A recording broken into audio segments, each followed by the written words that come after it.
Feeling ng kanilang mga respective supporters totoong nagkabalikan na talaga sina Miles Ocampo at Elijah Canlas. Of course, super happy ang mga fans sa development na ito kung true nga na binigyan uli ni Miles si Elijah ng second chance para sa part 2 ng kanilang love story.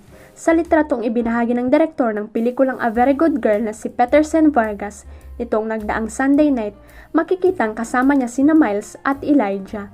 In fairness, sweet na sweet ang celebrity couple sa naturang photo dahil nakayakap pa si Elijah mula sa likuran ni Miles. Puro positibong komento ang nabasa namin sa post na yun ni Direk Petersen at halos lahat ay nagsabing mukhang nagkaayos at nagkabalikan na nga ang magjowa. Bago ito, kinumpirma nga ni Miles na inayos na nila ni Elijah ang kanilang relasyon matapos maghiwalay last year.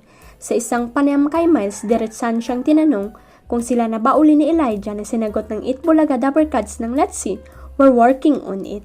Halos ganito rin ang naging sagot ni Elijah nang tanungin kung bagay ba ng kanyang 2024 goal ang magkaroon ng bagong jowa after ng breakup nila ni Miles. Looking for love? What if love pa? There's always love within us, right? There's always love within us and I have so much love to give you, you know.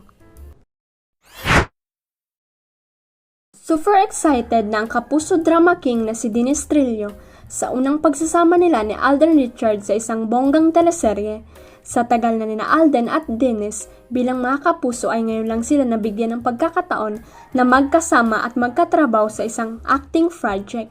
Yes, asahan na nga ang magaganap na bardagulan sa pagitan ng kapuso drama king at ng Asia's multimedia star pagdating sa aktingan. Sa ulat ng 24 oras, ibinandera nga na isa si Dennis sa mga karagdagang aktor na mapapabilang sa inaabangan ng historical drama na Pulang Araw.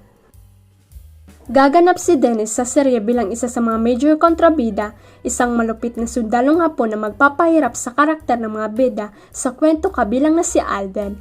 Sabi ni Dennis, looking forward na siyang mag-shooting para sa Pulang Araw, lalo na sa mga matitindi at buwis buhay ng mga eksena nila ni Alden. Excited akong magkaroon kami ng eksena ni Alden syempre. Siya yung hindi ko pa talaga nakaka-eksena sa mga ganitong drama. Ganon. Nakatrabaho ko siya sa mga variety shows.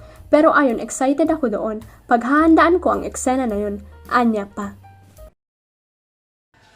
Huwag kalimutang i-click ang subscribe button at i-ring ang notification bell para sa latest at legit chika updates.